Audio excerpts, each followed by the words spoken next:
Okay, thank you.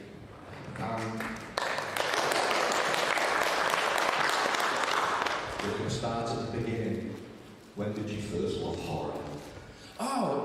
So I watched. I don't know if anybody. It was. I thought it was a Hammer film for years, but it's not. It's an Amicus film. It's called From Beyond the Grave. Yeah. And it's Peter Cushing that runs like a second-hand bric-a-brac stroke antique shop.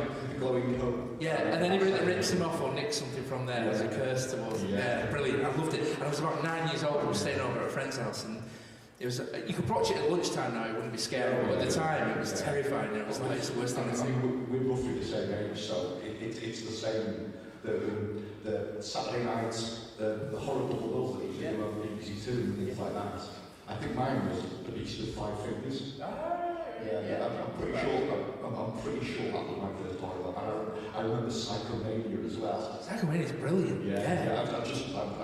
Over the last couple of years, I picked up the Blu-ray. That's right. I've got that one. It's fantastic. Yeah, great film. Yeah. And moving on quickly to Before Dawn, your zombie horror film.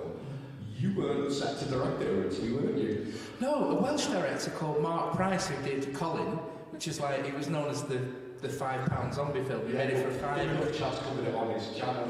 Yeah, so we were making short films and then we asked Mark Price to direct that, and he said, no, you direct it. And I was like, it was your wife John that came up with a story. Yeah. So basically, it was a decision to start with a classic zombie genre film. No, so we run the Leeds Zombie Film Festival, which is now the Leeds Horror Film Festival. Yeah. And kind of Jo was not into horror at the time, and she'd keep walking past going, what's this shit? And she annoyed her that there was no depth of character and there was no this, that, and then she said, it's just like, and for every reason she didn't like horrors, that's exactly the reason why I love horror, you know. Yeah. And so I was like, well, what would you do? She said, well, you know, she's female, I'm male, she's southern, I'm northern, she's middle class, I'm working class. We're complete opposites, and that's what's attracted us to. So she said, well, why don't we work on the fact that this couple that don't get on, and you know, it's an allegory for the collapse of a relationship at the end of the world, and the zombies are involved. I was like, that sounds amazing.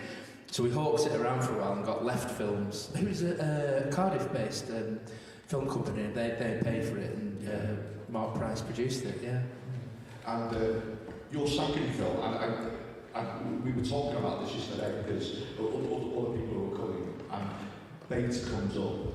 Now, Bait, I classify alongside a film like Dead Man's Shoes, which I would call kitchen sink horror, which is, and arguably, it's strange because I would say that show was a profound film as well. It's my favourite film. Yeah. It's not my favourite film that I've ever, process of making, but I'm the proudest of it. It's because the horror in that is so real, and I know people that have been in similar situations, and I found it a deeply uncomfortable watch.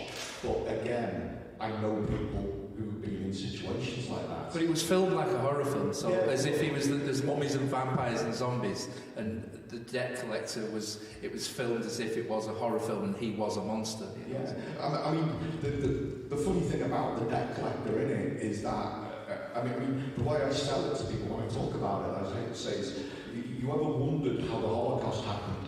There are people out there who are just, that they would love to have power.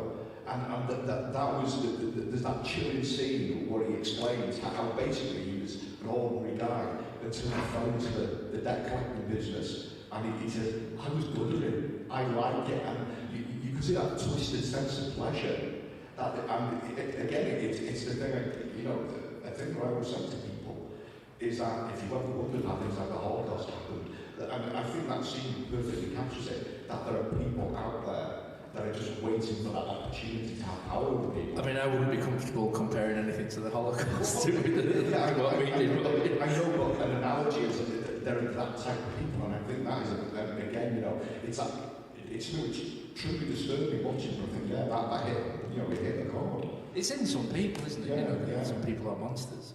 Yeah, I mean, filming that as well, I mean, especially some of the violence scenes at the end, especially with Joanne being involved, I mean, they're intense. And well, to kill the monster, there had to be a reason to kill the monster. So I remember it was 1:30 in the morning, we had Vicky Smurfit kind of being drowned in this river, and it was cold. She had a wetsuit on underneath a costume, and it was like take 3 or 4, and it was just like, this isn't fun anymore. This is awful. And I've known Vicky for 20 years, and why are we doing this? And you think, well, if we hadn't have done it, there hadn't have been a reason to kill the monster at the end. There had to be a reason to take it as far as you could to go. If there was any doubt before in the audience that he had to die, by then you were like, he has to die. I mean, between that and the scene where he takes all his pleasure in the suffering.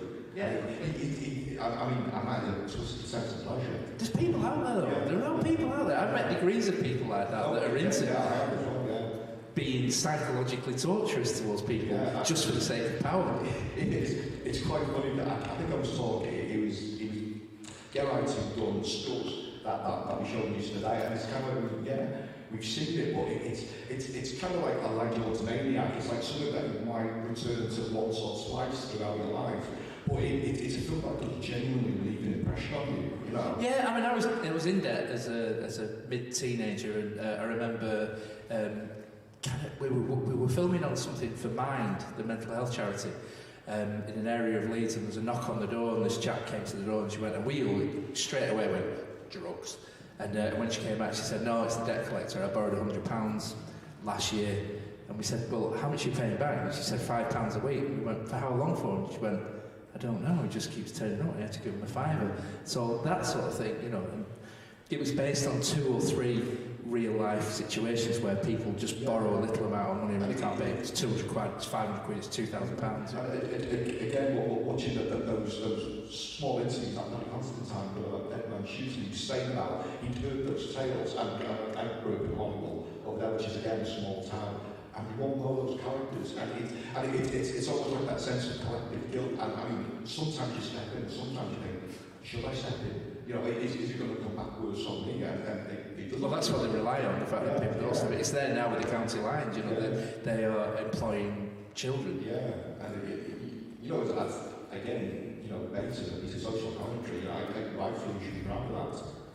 And then Thanks very much, I like it. It's my icon, And then that leads to Attack of the Adult Babies, which... Yeah, well, Attack of the Adult Babies was funny because... I loved, you know... Did you? Oh, it was you that liked it? I know, I genuinely loved it because, I mean, this is going back about 25 years. A friend of mine was in Performing Arts College in Epsom, and at first he was doing music technology, recording things and all that, but he instantly got friendly with all the dancing girls. He was like, oh, girls doing dances, like, good on you, Rich, you know, high five.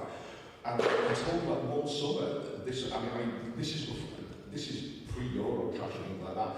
A guy came over from America to recruit some of the girls, and he said, basically, you're going to be adult nannies. And they're like, what? We're not being... And he said, no, there's no sex involved, you've just got to... And one of the girls went over, and she came back after the end of the summer, and she makes like £1,000 a week. Yeah. And Richard, my friend said, what are you doing? She said, changing them. I don't know why. She said, it's businessmen. And of course, she paid her formal debts, and she said, I got you ready. You know, things like that. So instantly, when that was told, I just thought, oh, it's going to be crazy to get that. I did it on the giant dig and all that. And do the deep dive. I've been blaming you for a few years for that. But the fact that you anchored up the story. Oh, yeah, well, because I think she was in touch with a dominatrix, and we looked into it, and it was that whole thing of the people that have the moral power over us to tell us how to behave and how to spend, and we will take your taxes and we will spend it in this certain way, are the most corrupt people, and it's proven time and time again, generation after generation. They are not the moral standard. They never will be, and they never are. There's a reason why they want to be there. You know, and it was all about that, really. Plus a lot of other stuff. And it has to be said that you know, sometimes when you feel bloated like that, you play a scene. When Lawrence Harvey, there's going to be loads of spoilers because if you haven't watched it by now, sorry. when Lawrence Harvey gets it and he gets shot through the floor and he just goes, ha, missed both my legs. Well, that was a steal from the young ones. Well, yeah. I mean, ironically, I grew up with the young ones and I forgot that, but it reminded me of the Goon Show as well. And it's a swing I can imagine Harry Sheehan or Spike Logan. Yeah. Well, I'm a huge Peter Sellers fan, so it doesn't get worse. Both my legs in keels over flat. You know, and again, that wonderful sense of fun in it. You know, and it is actually good that you can go from Bait to something like that, you know, because, I mean, obviously you don't follow something like something with Bait with something, you know. Well, it was supposed to be, I'd been employed by Radar Pictures, who made Jumanji, straight from Bait, in America, and there was millions of pounds on the table. I was flown to America, I was shown around LA, it was all these doors open to me. And then there was something went on with the Writers Guild of America, and there was a change of cast. Was it? It wasn't that, no. There was a change of cast, and then the new cast member wanted the rewrite. The writers didn't want to change it. There was a dispute with the Writers Guild of America, and it was put to one side. I'd taken 5 months off Emmerdale, and I had to start there and I had to end there. Yeah. So they said, we'll put it to one side for a year, and I was like, look, I've got my green card for this day to this day, and also I don't want to lose my job that I've kept, you know. So it just collapsed. It was awful. And so from that, I met a producer who said, "Oh, what are you doing?" I said, "I'm doing nothing. I'm doing up a Land Rover." And he said, "Well, we can probably get the money for adult babies, so that came in. Otherwise, it wouldn't have been made." I'm just curious, how did Joanne approach you? I've got this idea for a film, you know. It was in the folder. We've got tons of films that we want to try and make. It was one of the ones that we keep pushing out and hawking out. And for every film that gets made, there's 3 that don't get made or they collapse like the American one. I mean, that's the thing. I'm just talking. I mean, nobody general talking this weekend about how. I mean, a lot of the other films we showed are being portmanteaus, and the fact that they said, yeah, we can make these little short films and then make a linking narrative, you know, which is, especially for low budget filmmaking, I mean, that's almost a lifeline, because, and again, of course, the pandemic's come up, you know, so often saying we can leave that for like 6 months to a year, come back, linking narrative, and it's complete, you know. I mean, again, I noticed doing the deep dive on the research with Joanne writing what coming up with Before Dawn, and then Bait was a separate script, Joanne done Adult Babies, and then Wolf Flower is an independent. That's a script independent to yourselves. What made you decide to go in and do a werewolf film? Well, that was the first time I've been taken on as like a hack director. So I think because I've got my chops as a horror director, then the film was already up and running. I knew the editor and I knew Sean Harrison that did all the effects. And Sean Harrison, who designed The Werewolf, had already done The Avengers and Star Wars and Harry Potter. And he's brilliant. And so when the director was taken away from the project, artistic differences, then it was offered to me. Yeah. So it was great, and, you know, and I loved the script.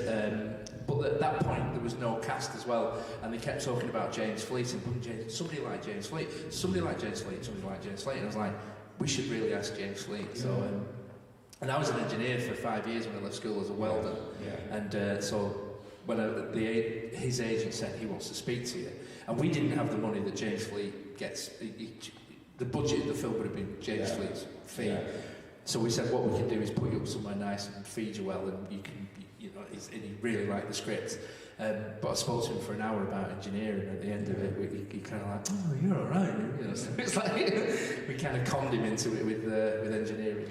It's quite funny with the werewolves effects, as we've heard it. We've still got John here from Tales of the Creeping Death, and the werewolf segments at the end of here, so we were like, wow, you know, great werewolf. Yeah, you can't make I think that's why there's loads of vampire films. I was talking to Martin, who played the effects man in the film, and there was a film that I'd seen years ago, and one of the lines was they were trying to make a film, and they'd run out of money, and one of them said, we've only got enough money to make a zombie film now. You know, and it's kind of like that's where the state of zombie films are. You can make a cheap zombie film, you can make a cheap vampire film, you can't make a cheap werewolf or mummy film. Yeah, you know, you just can't. So that was the one thing that stuck. Evidently, the pair of you two proved that wrong. You know. Yeah, true.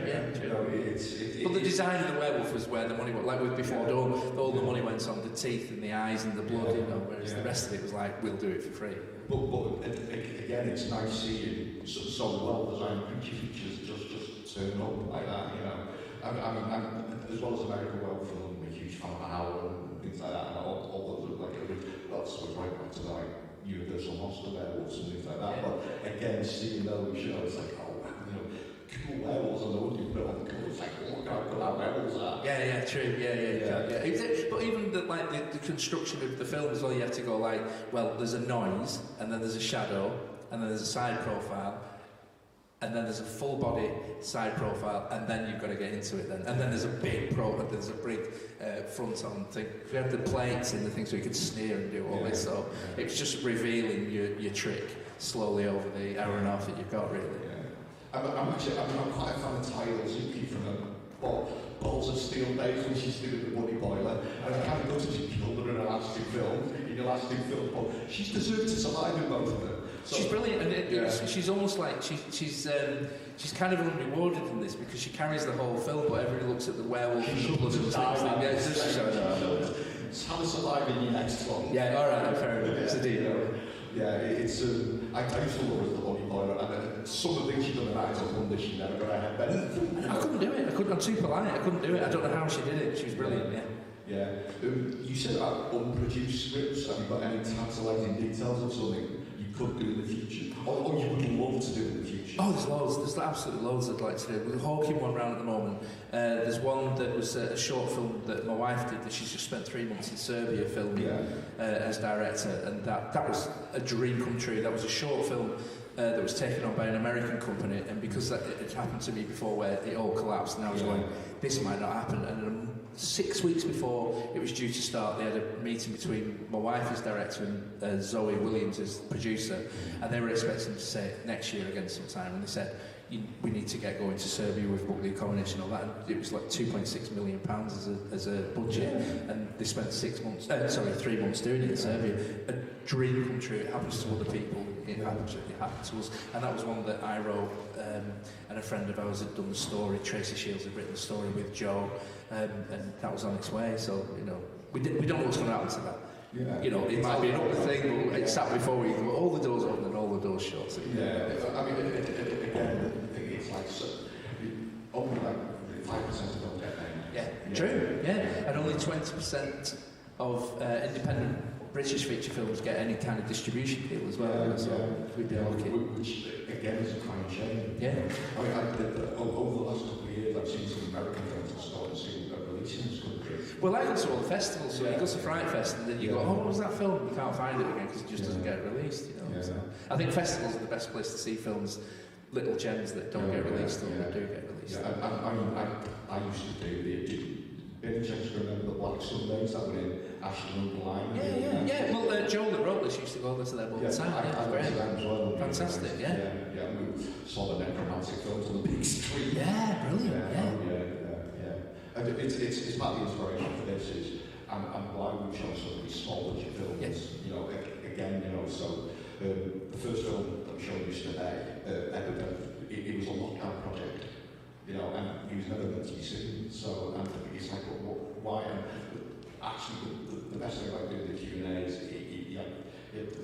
three of the ladies that did it, all the girls like that, and you could see just the look on their faces that everyone genuinely liked it. And I just seeing that, it's just like, I think that's the thing, but a good story is a good story, and you can make a cheap horror film if you've got a really good story, and you can get distribution for a really good horror film because the genre is the star, whereas I think with dramas they go, who's in it, who's your cast, who's this, and nobody will take you seriously if you haven't got a good cast, whereas horror, it's like, what's the story, and what's your effect? I mean, you think of the amount of big studios that have been built on horror, New Line Cinema, the house that Fred built, Blumhouse, A24, and the like, so we're going to open up to questions now, because it's late, we've got a question, wait a minute, Mark, traditional. Another Fright Festival.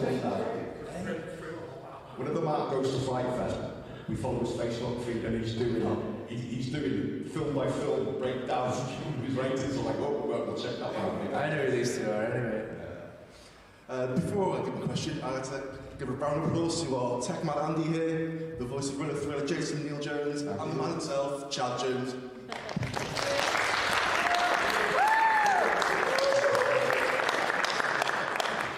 The question is, are you going to be premiering any films at Fright Fest this year?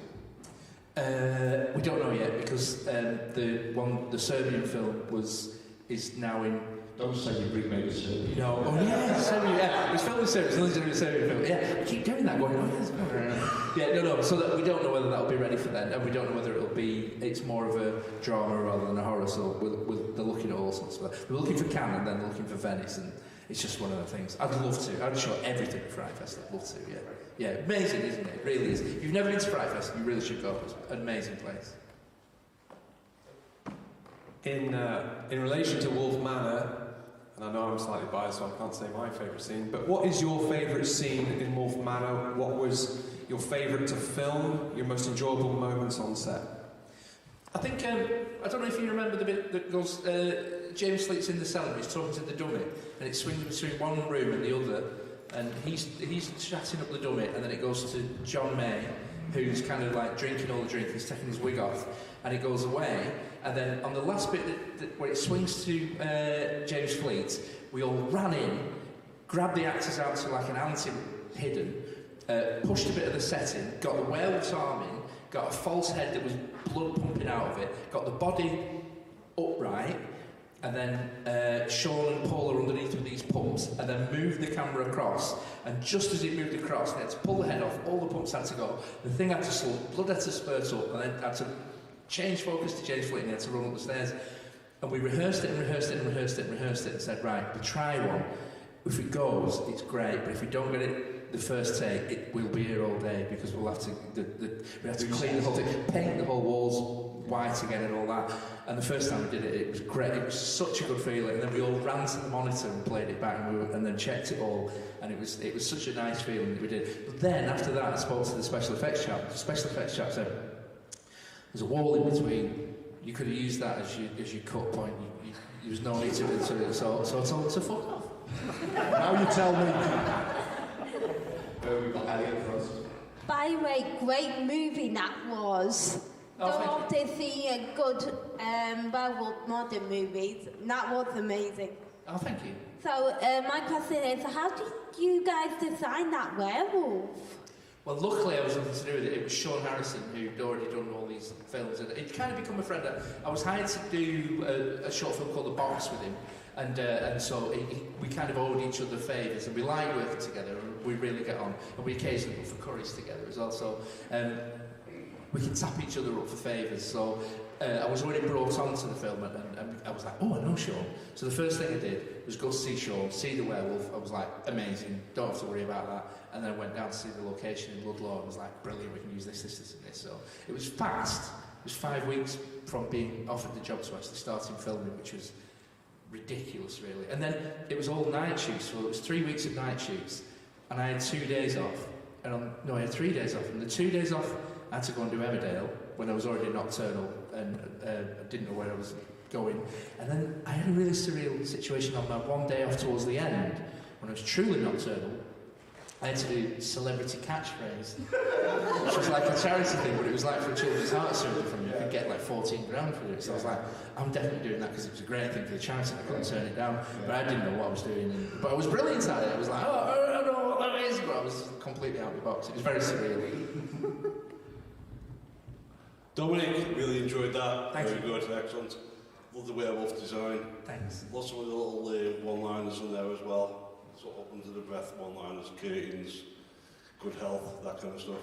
Really good. I enjoyed that kind of stuff.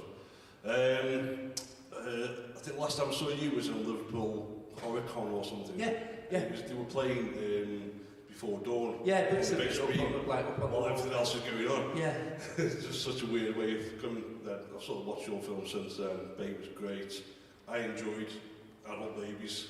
Cool. I thought it was really good. So it's two of you now. Yeah. I actually went with Graham Taylor, as you will believe, worked with you on that. Yeah, Blood Specialist, Graham Taylor, yeah. Worked on Inbred as well, yeah. Yeah, that's right. Well, he worked with me on a film I did called Christmas Curse, and he just finished Adult Babies, and he got with him this big long, like gutter pipe, air pump. Oh, it was called the shit cannon. That's the one. Yeah. And I asked him why it was called the shit cannon. I was like, well, I hadn't seen Adult Babies at this point, and he explained to me why. I thought, oh, can I see this film? Well, because we needed to shoot brown viscera on the walls, and it was a place like this. It was very similar to this, even the structure of this, and we needed this big hole that it all ended in, and we had to get these cannons going. It was guts and brown, and they said, no, don't worry, it's the Blind Institute. You can make as much mess as you want. And we were going, what? And then we didn't realise it. We said, no, it's the Blind Institute. They're knocking it down. They're building flats here. So we're like, oh my God, we thought you were, you know, so it was like, this is out of order. So we understood. But even then, the chap that came in, they knew they were demolishing it. He just came in the wall and said, was everything all right? And these panels were literally just firing at the walls. It was just, it was an incredible thing to see. Well, weirdly enough, we had to fire on George Newton's face from Inbred. I know George, yeah. And it basically, we filmed in this bulk kiln in Stoke, okay? They used it as like a museum. And we fired it at George, but obviously it goes everywhere else as well. So it went all over this exhibit, over the TV screens and everything. And the next day it was on the news. Just totally unrelated, filming in this bottle kiln where there's a royal visit, I think Princess Margaret or someone, and they were filming inside this kiln and you can still see all the blood up there. Yeah. It was the powerful things that you knock your eyes out. Yeah. Oh yeah, very much so, yeah. But, yeah, I love the film, Dominic. Oh, cool. Thank you. You're welcome. A couple there.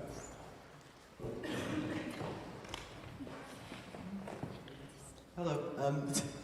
Two good haircuts, you know. I'm always jealous of hair when I say, oh, well, that's a good haircut. Well, that's a good haircut. I was just going to say, first of all, me and Will here, I don't know what I'm saying. We both love the werewolf effects. I mean, you don't really see many practical monsters nowadays, so that was really nice. And then there was a lot of quips, and there was a lot of, you know, you had the blood splashes, that kind of thing. And I was wondering, was that like an intentional lean into sort of classic horror, or was I was just basically wondering that. We've always worked practically. Sometimes even the comp bits. The only bit that I can see is an off-camera blood dribble is when he stabs the werewolf and takes it out, and then he says "good doggy," and it spurts out. But even then, we went away and filmed that across a green screen and actually pressed it, so it was our blood. It wasn't like bought in. And I just really like practical effects. I like in-camera effects. And it takes longer, it takes 2 or 3 days longer, but you know, the satisfaction of getting it right is euphoric, you know, rather than going, I'll sort it out. Because even The Walking Dead, and I really like the early Walking Dead series, you know, like you can see the sword going in, and you know it's not because it moves around in the thing. It's actually, this is a multi-million-pound production, and you can still see that it's CGI, so wherever we can, we just knock CGI in the head. You know. We use it sometimes to augment certain things. Like when it cuts back to the car and there's blood on the back window. It wasn't great, it had all dribbled by then, so we just asked the chap and he puts it all back on, so little bits like that you wouldn't even notice in that. But yeah, I always like practical effects, much more fun. Over there. The counties. You're famous. Did any of the crew sleep in the manor house?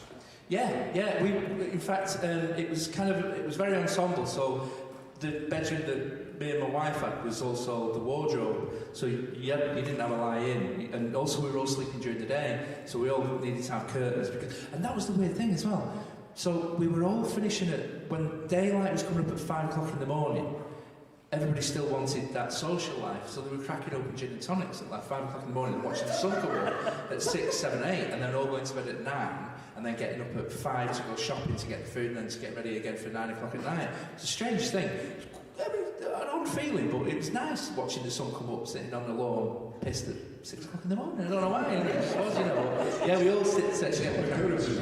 Yeah, is that right? Just say, welcome to real. But I'd have to say I love Rill. I do love Rill. I think it's a great place. You've still got a lot of culture here as well. Some of the shops, you know, some of the collectible shops and comic book shops and things like that. Things that have been swept out of Leeds and Manchester. I think certain parts of Manchester, like the northern quarter, but even then they call it a quarter northern now because it's southern businesses that have come in. Rill has still got its own culture. You can go and route around and still find things. It's got this is Will's new cultural icon. Yeah, and this is the start of it. You know, this is, you know, from what's it called, from Acorn Small. Something. You know. Yes. Thanks for getting me out of that one. I'm not sure. That's a strange analogy. There you go. Have we got any more questions before we proceed? Oh, here we go. Hi. I'm a huge fan of horror comedies, so like the ones with quips and one-liners. Why do you think the two genres work so well together? Which two genres? Horror comedy. Oh, well, I don't actually like the name horror comedy. I always, if I read horror comedy, I go, oh. So we were trying to, like, that's why we picked James Fleet as well, because we knew he wasn't going to be like this show-offy kind of like, da-da, here's the comedy. You had to kind of go and find it, sort of like what you said about finding the little quips under the breath and that. So I think you've got to find an actor that's like ignoring the comedy, so that as an audience you have to go and find the comedy. And that's the sort of thing I quite like, you know, but I can't find an example of a bad horror comedy actually, but when it's subtly done, I think it works. But when it's out now, it's a thing we've been chatting about over the weekend is horror and comedy are arguably two of the hardest genres to do properly because it's all about subverting expectations and it's timing, catching people off guard. But they're also arguably two of the genres that actually gel well together, and you can have them in the same film and have them either together or apart. I mean, especially American Werewolf in London. You know, I mean, I remember when that initially came out, the video posters. Half the time we build it as a comedy, half the time we build it as a horror. That's true, yeah. And it's because it's played completely straight, isn't it? It's because some of those situations are so ridiculous. And I mean, you're terrifying when you're thinking, again, it's ridiculous, you know. I mean, it's a sense again when you're watching Wolf Man is, I imagine half the people thinking, this can't be real. And that's why you're getting those strange reactions. You know, that little thing like, werewolves are real. You know, and I'm being faced with thinking, how do I react to this? Yeah. You know, and again, why horror comedy works so well. You know? Well, one of my favourite horror comedies is, it's not really seen as a horror or a comedy, but that's why I think it is. Have you ever seen The Lobster? With Colin Farrell? Yeah. I haven't, again, it's on the radar. It's the weirdest film you've ever seen, and everybody plays it completely straight. They utterly and completely ignore the comedy, and it's brilliant. I mean, my contribution is that I've never seen Housebound, a New Zealand film. Yeah. And that... Yeah, she does one swear word in the middle of it. It spins out so strongly. Yeah, it's great. The thing about that film is, I mean, it's got some great comedy, but it turns into it, and you find a genuine mystery, and that's when the hair start going up. And even in the final grappling scene, where the fork comes out of the cupboard, it's so utterly ridiculous, but it just fits it perfectly. Yeah, the whole thing is ridiculous, but they play it so straight. In fact, there's cavities all around the house. It's just... And Come to Daddy, Elijah Wood. That's great. Yeah. I mean, that's a series of WTF moments. Yeah. But completely, it's the fact how it evolves so organically. But it's funny what you say about like comedy is harder than drama as well. I think because even recently in Emmerdale, you really try hard, and me and Mark that plays Marlon, we try our best. We run the stuff in the morning. We try and get the comedy going, try and work the timing. He's very giving at saying, "Oh, don't do that, do this," and I go, "Oh, I like it when you did that. Keep that bit," And there's a lot of hard work in it. But then recently I've had a storyline that's quite serious, and it's literally saying it as flat as you can, putting the tear stick in your eye and going for it. And it's like, then that's when the people you'll get awards for that, and you go, "For what?" It's just like, the hard bit is when you get the timing and the comedy bit, whereas the easy bit is running around screaming and crying, I think, because it's one note going, whereas comedy's like simmering and being careful. So one last question for you, Jason. Pitch Dominic your idea for Inbred's sequel. Yours? Right. I think the perfect sequel to Inbred, I was talking about this earlier, is the whole clan goes to the seaside. And just the fish out of the water, that they obviously can't get away with what they normally do, but they can't help not do it. If you know what I mean, and they're stuck in that, we know we're going to get caught now, but let's see what we can do, and they're just all sorts of strange, and the father thing of all about, what are you lot up to? And whenever I sell it to my friends, I say, imagine if the Texas Chainsaw Massacre took place in Yorkshire, like that, and they go, and I said, seriously watch it, it's genuinely terrifying, but the masks, me and Matt were talking, there's that almost button-boot-esque, but that's what makes them scarier, because they're so almost innocent looking, and it's everything, but also the whole clan, they're kind of lovable, aren't they? Yeah, that's the thing, yeah. I mean, because I was a massive fan of Alex Shandon's, and I keep saying, so Cradle of Fear was the band, Cradle of Filth. No, Cradle of Filth, the band. That's it, Cradle of Fear. That's right, Cradle of Fear was the film. Yeah. And when I went for the audition for Podge, I took my VHS and I said, "Oh, hi, Alex, you're really, really great to meet you." We signed my thing and went, "Let's go to the pub, we've got the part." I was like, "Oh my God," in every single audition. It just flattered the director. This is my enchanted wonderful How We Met You Dominic Brunt story, that we were at the Rotherham HorrorCon one year, and I can't remember who, I think it might be Barbara Crampton who were queuing up to get the autographs, and just was like, Dominic Brunt, like that. So instantly I don't go, when's Podge coming back? Of course, and we chat for a bit and chat later, and you said, "Oh, sorry, I'm just going to get going." And about 10 minutes later, I think you might have been queuing for Sean Burnsley, something like that. I was pretty drunk. You came and looked for Chad, and she came over and went like, I love him. He's so nice. And I went home, and because my mum and their friends all shared there, I said, left on the book, so they said, I actually went and found my friend afterwards. He's such a lovely guy. I'm actually a bit of a bastard and I kill dogs at night. You know? Which is going to be your next film, The Dog Killer. So we're going to wrap things up, and Dominic is going to do signs over there. I thought you were going to say I was going to sing a song. I was like, I thought it was signing something. I was like, I'm going to do what? So yeah, if anyone's autographs and photos, Dominic's going to be sat in the corner, and I'm going to let him go, so you're all happy. You're very happy. Seriously, thank you.